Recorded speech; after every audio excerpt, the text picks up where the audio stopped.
비젠 후쿠오카에서 장사를 하던 어느 날 다이묘인 우키다 나오이에님의 부름을 받고 재능을 인정받아 우키다 가문의 가신이 되었다.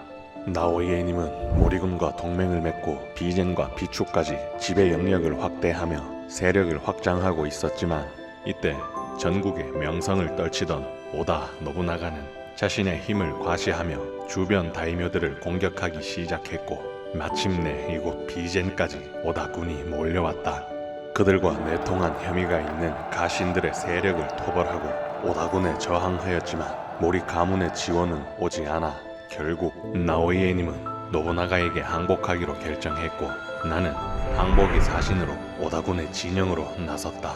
전투가 벌어진다면 우키다 가문은 전부 죽을 것이고 또한 교섭이 결렬된다 해도 나는 죽을 것이니 그저 대담하고 강단 있게 적장과 협상하려 했다.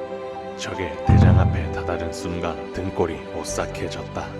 왜소한 체격에 생긴 것이 요상한 게 마치 쥐와 같았는데 가볍고 우스꽝스런 행동 뒤에 숨겨진 그의 재력을 일절 가늠할 수가 없는 것이 금방이라도 목에 칼날이 날아와 박힐 것 같았다. 노부나가의 오른팔 하시바 히데요시 최대한 두려움을 숨기고 당당하게 항복 의사를 밝히며 오다 가문에 복속하여 재능을 바치겠다고 말했다. 그는 순식간에 일부 앞까지 다가오더니 갑자기 큰 소리로 웃으며 나를 반겨주었다. 이렇게 우키다 가문은 명맥을 이어가며 오다 노부나가의 아래에서 모리 가문과의 싸움에 중추 역할을 하게 되었다. 그날의 만남을 계기로 난 우키다 가문을 떠나 히데요시님의 가신단이 되어 하시바 수군을 지휘하게 되었다. 모리 가문을 압박하며 한참 접전을 펼치고 있을 때 아케치 미츠히데가 지원군으로 오던 중 돌연 혼노지로 회군하였다. 敵は本能寺にあり 혼노지에 머물던 노부나가님은 아케치 미츠히데의 배반에 최후를 맞이했다. 비보를 전해들은 군사 고로다 요시타카는 주군께 대운이 열리기 시작했다며 싸우던 모리 가문과 즉각 화친을 하여 후방을 안정시킨 뒤 사력을 다한 강행군을 통해 신속하게 미츠히데군을 제압했다. 아케치 미츠히데는 패하여 도주하던 중 농노들의 손에 잡혀 죽임을 당했고 이 승리로 주군은 오다 가문에서 우위를 점하게 되었다. 하지만 이에 불만을 품은 오다 가문의 필두 시바타 가츠이에는 적대감을 드러냈고 결국 주군과 격돌하게 되었지만 시즈가타케에서 압도적인 승리를 하며 주군은 오다 가문의 실권을 장악하게 되었다. 수군을 이끌며 포르투갈 상인들과 교류를 하였는데 이때 다카야마 우콘과의 만남을 계기로 기리시탄이 되어 아우구스티노라는 세례명을 받았다. 이때부터 기독교에 빠지게 되었는데 쇼도시마의 영지를 하사받았을 때 세르페데스 신부를 초빙하여 기독교를 포교하는 데 앞장섰다. 주군의 명에 의해 수군을 이끌고 기슈 정벌에 참전하였다.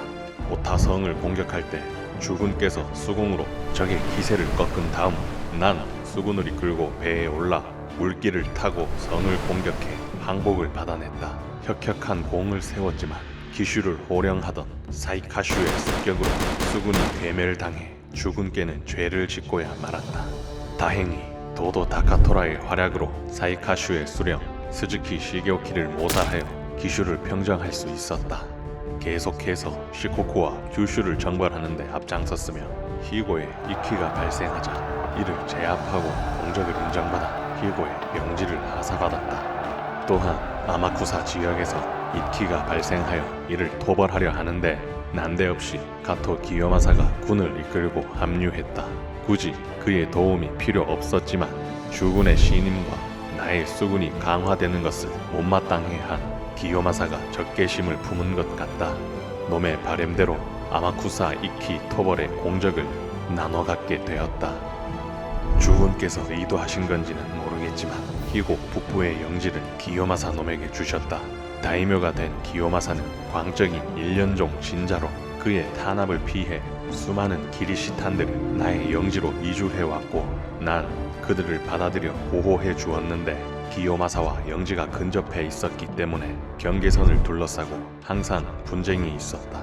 이를 계기로 그놈과는 좋은 감정을 가질 수 없었다. 한참 포르투갈 상인들과 무역을 통해 수입을 벌여들이고 있었는데 여기에 만족하지 않고 조선과의 무역로를 열기 위해 조선과 가장 가깝고 가장 왕성한 거래를 하던 스시마에 눈을 돌렸다. 스시마를 관리하던 소 가문 당주의 양자 소 요시토시가 마침 배필을 구하고 있었기에 나의 딸을 보내주고 사위로 삼았다. 요시토시에 의해 조선으로의 장삿길이 열리면서 희고의 재정 상태는 풍족해졌고 그만큼 기리시탄들의 활동을 독려하며 주군께 더 많은 공물을 보내 기요마사 놈보다 압도적인 신임을 받았다. 어느 날 소 요시토시가 안색이 바래져 급하게 나를 찾아왔다. 그는 주군의 부름을 받고 교토로 상락하였는데 소 가문이 스시마의 정당한 지배자로 인정받은 것은 말조차 꺼내지 않으며 즉각 본론을 이야기했다. 주군은 명나라를 공격하기 위해 조선으로 출병할 계획을 세워 요시토시를 조선의 복속을 받아낼 사신으로 보내려 했다. 명나라의 비호를 받는 조선은 당연히 고개 숙이지 않을 것이며 전쟁이 난다면 대부분의 피해는 조선과 가까운 규슈의 다이묘들이 모두 짊어져야 했다. 그중 지역 경제의 대부분을 조선과의 무역으로 의존하던 스시마가 가장 큰 피해를 입을 것이며 스시마의 몰락은 나의 한쪽 팔, 아니 몸통의 반이 날아간 것과 다를 바 없었다.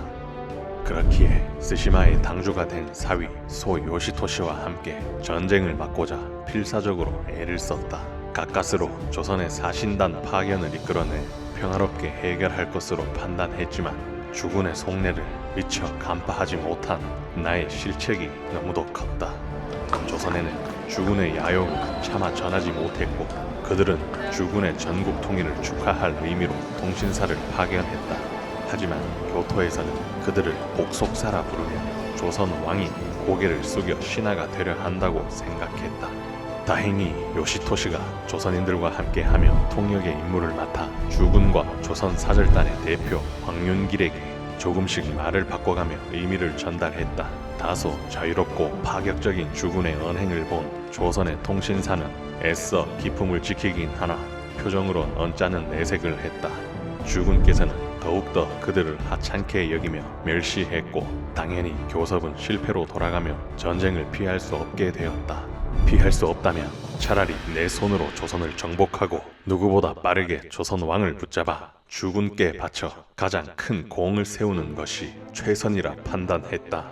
그러기 위해 이번 전쟁에서 반드시 선봉이 되어야 했다. 역시나 호전적인 기요마사 놈은 자신이 선봉이 되어 조선 왕의 목을 자르겠다고 으름장을 놓고 있었고 주군께서는 모든 면에서 상극인 우리 둘을 더욱더 치열하게 경쟁하도록 몰아세웠다.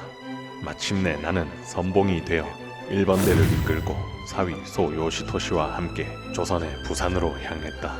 2번대 가토 기요마사와는 동시 출격이나 마찬가지였고 그놈의 성격상 반드시 날 앞지르려 하기 때문에 무조건 속도전이라 판단했다. 바다를 건너는 동안 어떠한 방해도 없었다. 대병을 이끌고 상륙하여 올라가니 조선군은 식량 창고에 불을 붙이고 배를 부수며 모두 도망쳤다.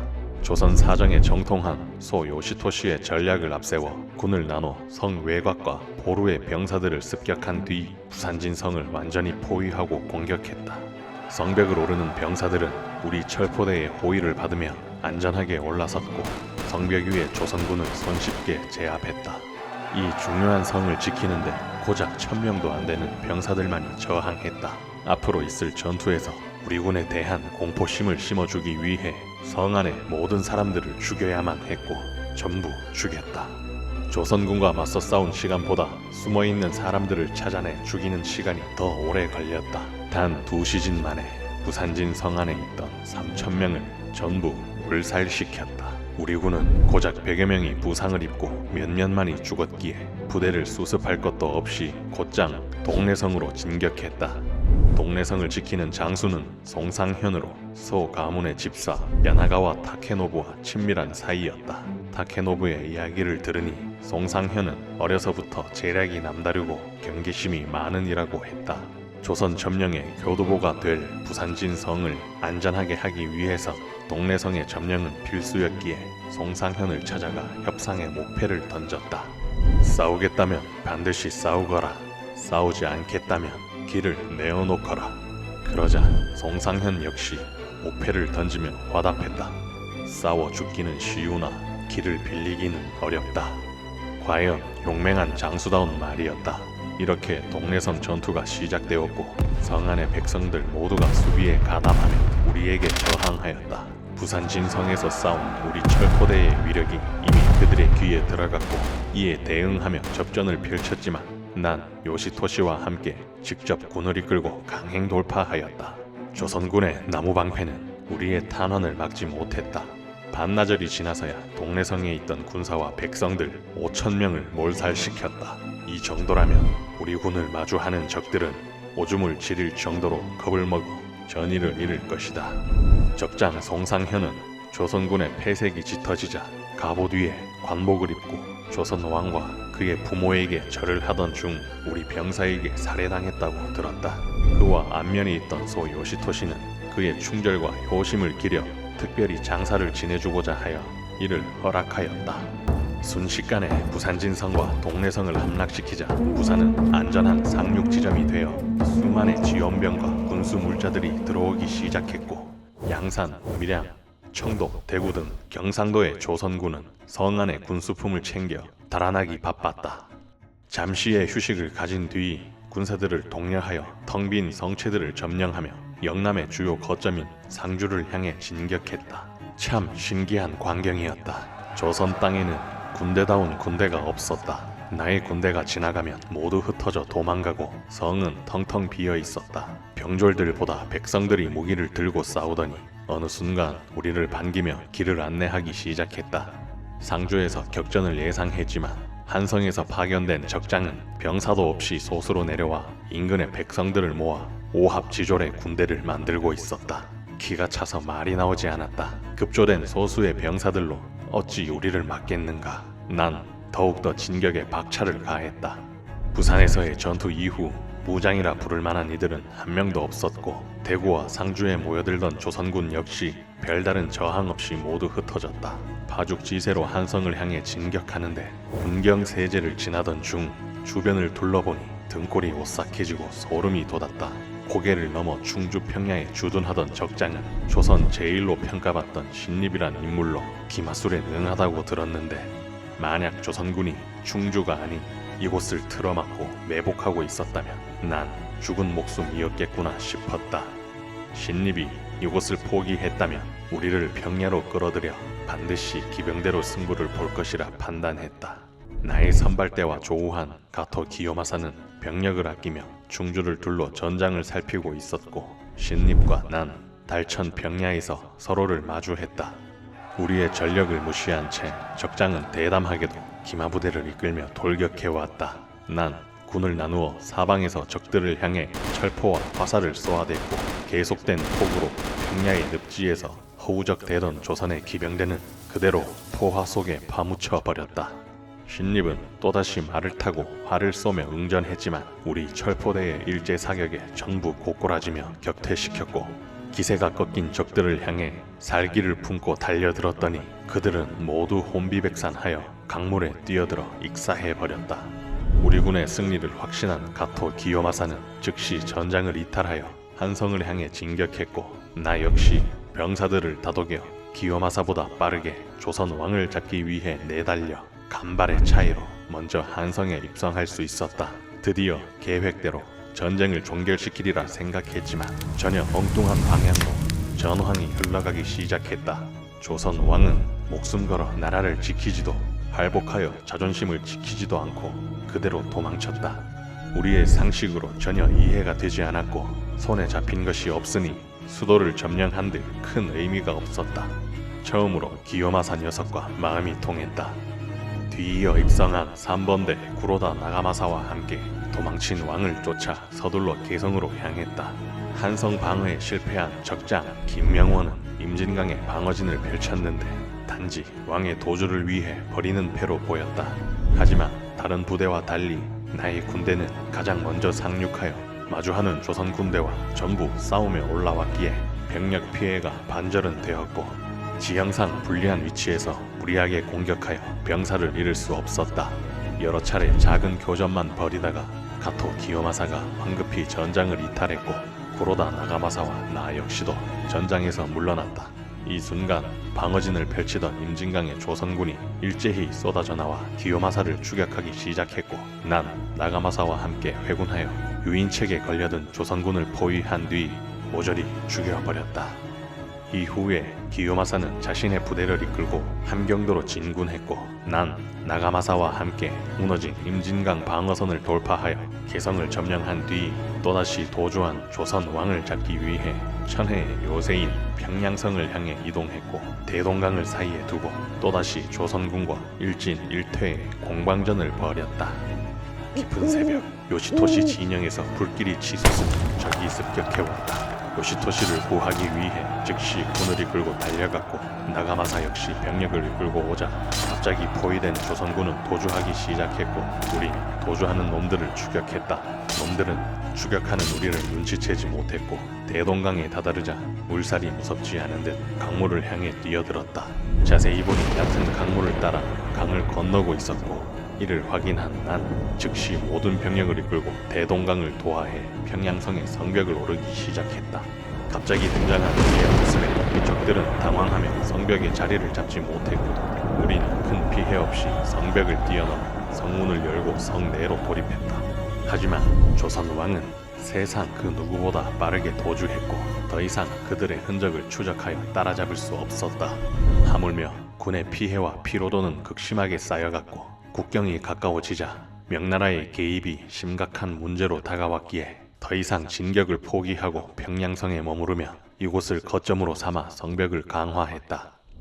이때 명나라 요동의 부총병 조승훈이 선발대가 되어 삼천의 병력을 이끌고 평양까지 내려왔다. 때마침 3번대 구로다 나가마사는 평양을 나와 황해도로 출격했고 이를 이용해 평양성에서 대군이 빠져나가 성의 수비병이 몇 없도록 보이게 하였으며 날이 밝아오자 평양성의 성문을 열었다.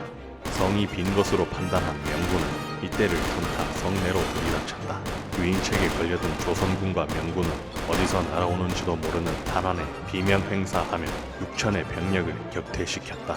그 후 패전만 하고 도망만 치던 조선의 장수 이일이 군사를 모아 도전해왔다. 역시나 급조된 병력일 뿐 쏟아지는 탄환에 조선군의 진영은 붕괴되고 무리하게 돌격하는 적병 7,000명을 사살했다. 수차례 적의 공격을 막아내고는 있었지만 내심 불안해지기 시작했다.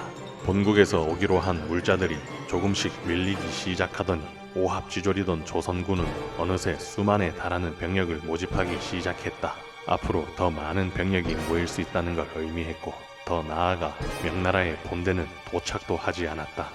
명군의 위력을 정확히 가늠할 수 없기에 점점 고민이 많아지고 있었다.